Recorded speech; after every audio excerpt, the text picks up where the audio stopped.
Hello, I'm back again in this weird video format again, which means I'm back with another interview. And this time I've brought a bona fide celebrity, somebody everyone cares about. He is Crazy Bobby. He is the Goblin King. He is no longer working for Mantic, and yet here he is promoting Mantic products once again. It's Rob Burman. Hi, Rob. Hello. When you were saying there's a celebrity, I thought someone else was going to come in the room. No, it is. You are the biggest celebrity. Well, I'm flattered. It's really nice for you to come out. My wife's about to walk into the room while I'm interviewing you. Hello. Sorry, you can come in. I'll cut this bit out.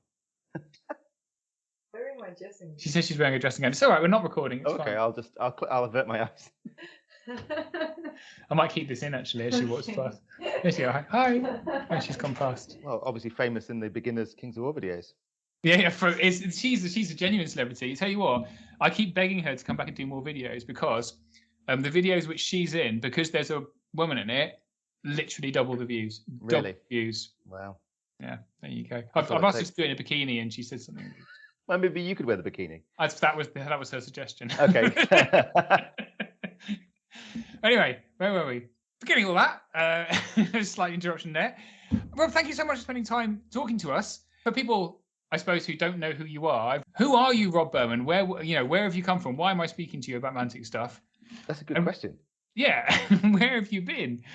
So yes, hi, I'm Rob Burman. I'm formerly the community marketing manager, Kickstarter person, website person, blog writer, social media person, licensing, different things depending on which creator of the critically kind of underappreciated Overdrive game as well.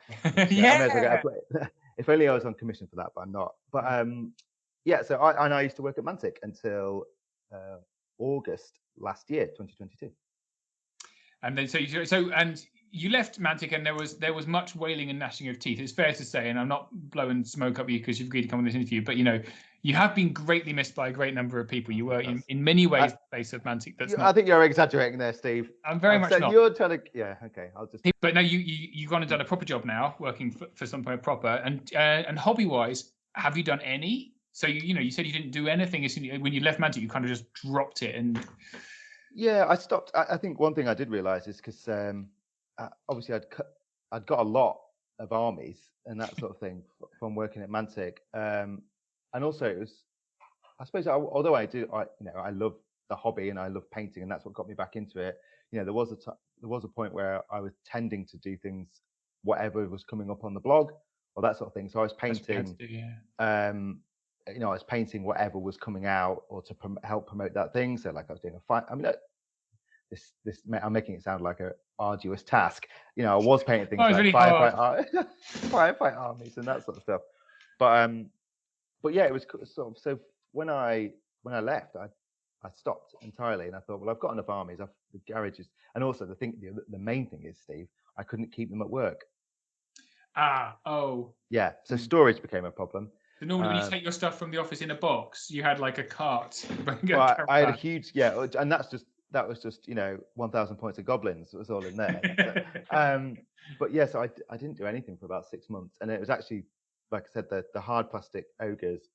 I'd always kind of wanted to do an ogre army. I did a really bad one a few years ago when I just went mad and painted them green, because I was like, hey, they're basically big goblins. They're basically goblins, aren't they? Yeah. And they were really stupid.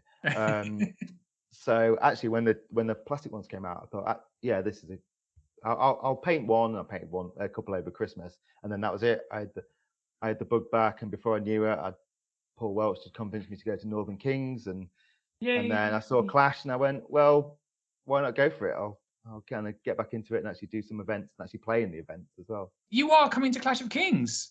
I am, yes. In fact, I think it's no, obviously I've been to Clash of Kings before. You have? I've never actually played. There was always a threat that I might be the stand-in player, but thankfully that never happened. I'd always be commentating on it with a mix of sort of valuable knowledge there. I think it was a lot better when Kyle did it.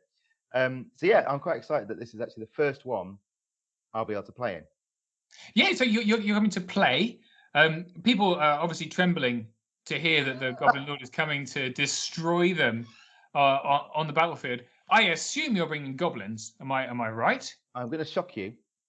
And then this is where if you were like some sort of TikToker, you'd like zoom in on your face as I say this. I'll see if I can do that somehow. Yeah, okay, yeah. No, you'd be like, no, I'm not. Well, the idea is I'm meant to be bringing ogres. Oh no, but I don't know if I'm going to get them. I don't know if I'm going to get them painted up in time. Oh, I see. In which case, I'll be bringing. I've been playing some salamanders recently. I'm quite enjoying. Actually, salamander. Well, obviously, goblins are my first love. As I don't know if you know. Oh, well, you have mentioned them a couple of million times, yes. Oh yeah, well, it was contractually. I was on the payroll of the Goblin You were PR board. No, I sort of salamanders were my second ever Kings of War army. So I'm actually finally sort of going back. I've repainted them all and done all those as a proper full Mantic army, and I may fall back on those if I don't get the ogres done. Well, we are in March, and it's in September, which is I'm 6 so months slow. Honestly, I might get them done. It takes me so long. That'd be very cool. That's the intention. I'm all for it. But Jonathan, you're making a lot of noise about this. Ogres are famous as an army with just hardly any models in it. If you paint 12 ogres and then you've got your goblins, you've already got an ogre army. Well, I suppose. But I want. Yeah, I'm going to try and be creative because I've got obviously. I was about to say, haha, I've got more time.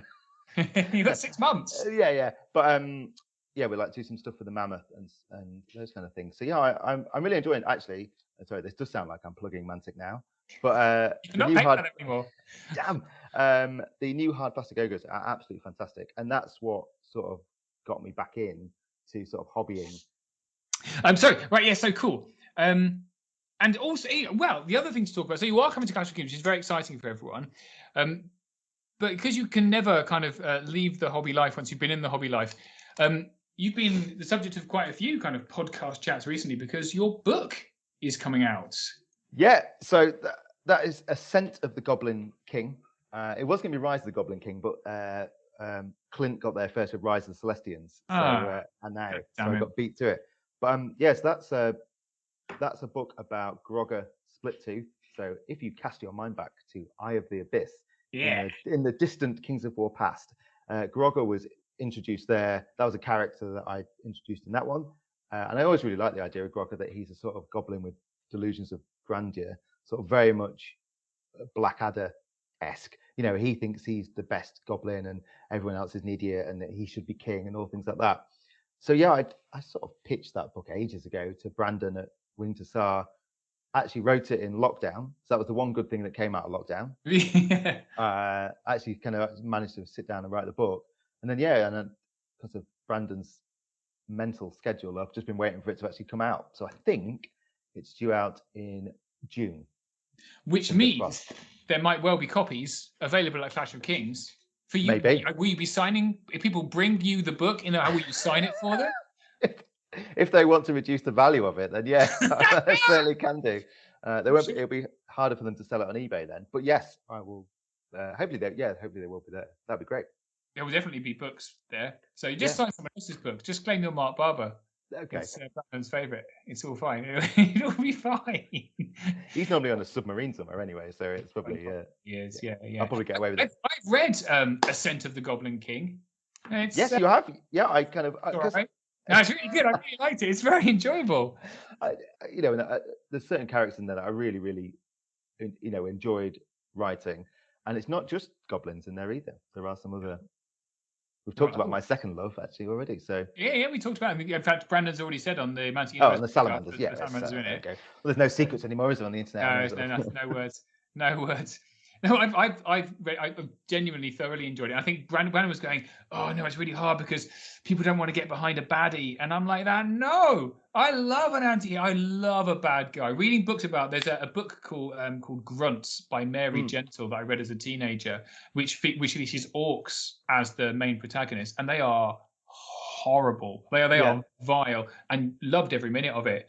So people love a villain, and Grogger is just he's such an engaging villain. You totally get on board with him, and you're right behind him, and you want every good person to just die in a pool of their own entrails by the end of everything. Which is I think the thing for me was I wanted you to sort of, yes, goblins are funny and they're daft. I sort of wanted you to occasionally be like, not necessarily sympathetic, but sort of forget that they are prone to really horrible violence. And you're like, particularly because Magua in it as well, and there's some books with Magua. Oh, that's fine. I think I've I've seen it as well. mentioned He that. said that as well, don't we? Okay. Oh, may as well just All read the out. whole thing out. Yeah, the whole But, plot. You spread it out. but Maguire was really fun, and I think there are bits in that when I wanted people to actually feel a bit sorry for Maguire, but then the next minute he's doing something completely crazy, and you're like, yeah, these are horrible. These are horrible goblins. Awesome. So I suppose the reason we're talking to you now is because the early bird is about to expire. So it expires at the end of March. So we're actually recording this quite towards the beginning of March, and I'm going to put the video out probably middle of March somewhere. So currently there's a handful of tickets left, less than 20. So if people want to grab a ticket for the lower price, now is absolutely time. So I suppose, Rob, I don't wish to be unkind, but having grasped the wooden spoon in your grubby goblinoid hands at Northern Kings, you're probably not, the most expert Kings of War player. Much more of a Dreadbull man. Former UK champion. Former UK champion. Retired now. I've gone more into the coaching side, or the pundit side as well. The pundit side, yeah. More of a commentator than a player of Kings of War, but you signed up to come along because it's something you've always wanted to do. What would you say to inexperienced players or newer players or people that think, oh, I'm not really good enough to come and play at a big tournament like this? What would you say to those people about Clash of Kings? I mean, obviously, like I say, I'm not coming to win any games. I'm coming because normally, obviously, I'm on the other side of the fence. I'm sort of sitting there commentating, watching everybody else have a really good time, basically. And I think for me, it's a fantastic social event. You're going to see people who you might not have seen for a while, particularly with COVID. You might not have been to a big tournament like this for quite a long time.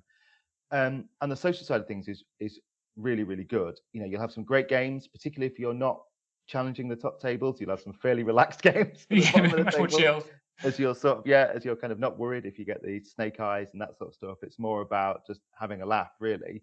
But if you are sort of looking to up your game, you will come across some people who are very good players, and you'll learn a lot. So even if it is your first tournament, you can go to this, and you might get smacked around a bit, but you're going to come away with a lot of valuable lessons that next year, if you come to Clash of Kings, you'll be playing a lot better. So that's for me why I'm going. It's a fantastic social event.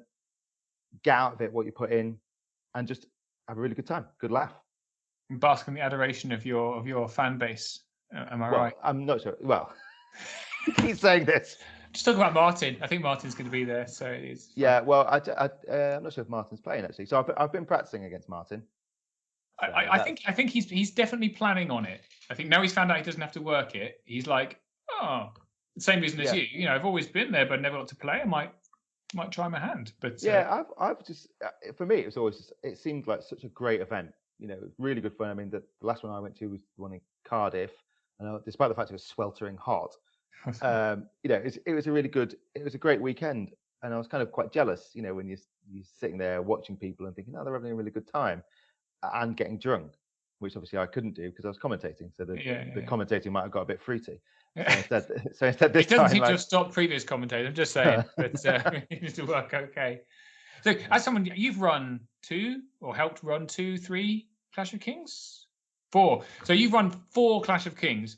Well, offered supporting. I was in the background, I'd say. Really, it's still 4 times more than the Clash of Kings that I've run, which is actually 4 times 0 is still 0. It's not important. Okay. But what advice would you give to myself and my other tournaments? Not just me. Obviously, I've got a committee of people. It's just that I take all the credit. What advice would you give us? God, I always relied on other people to do the really boring stuff like inputting data. Yeah. So if you can find some really, someone to do that side of things, that's great. Obviously, shout really loud. I think that's something where you should be all right. Yeah, no, thank you. I'll take it. Yeah, and actually, the big thing is go around and have a look at what's going on, because it is easy to sort of get engaged, particularly when I was commentating.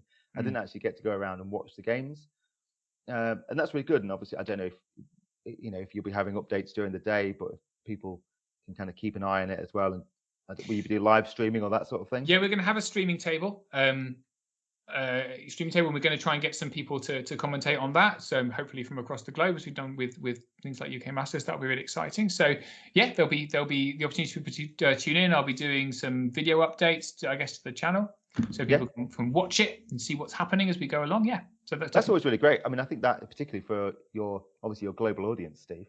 A big deal. Yeah, I mean, big internet deal. That's right. I think they're really good. I think I enjoyed watching those back. Actually, I went to, I was about to say to try and learn some tactics, but and then I started laughing at myself. I couldn't even get the sentence I'm really out. funny. No, it was just the idea of me trying to learn tactics that was amused me.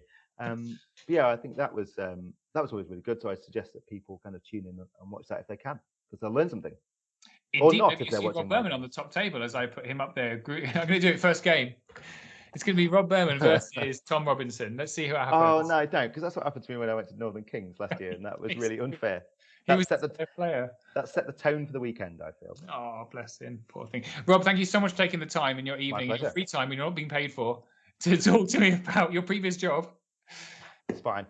Look, I still absolutely love it. It's always, I was into Kings of War and all that kind of Mantic stuff before I started working at Mantic, so it'd be hard to switch that off. I quickly put away my Age of Sigmar army before I came on, but yeah, I still love it, still engaged, and I'm sure people will see me around, possibly even more at events now. You never know. Well, we run some nice ones in Birmingham, I've heard. I'm just saying, I'll let you know. I'm not sure. Fair enough. Cool. Well, thank you so much. And I'll see you in September, buddy. Bye-bye.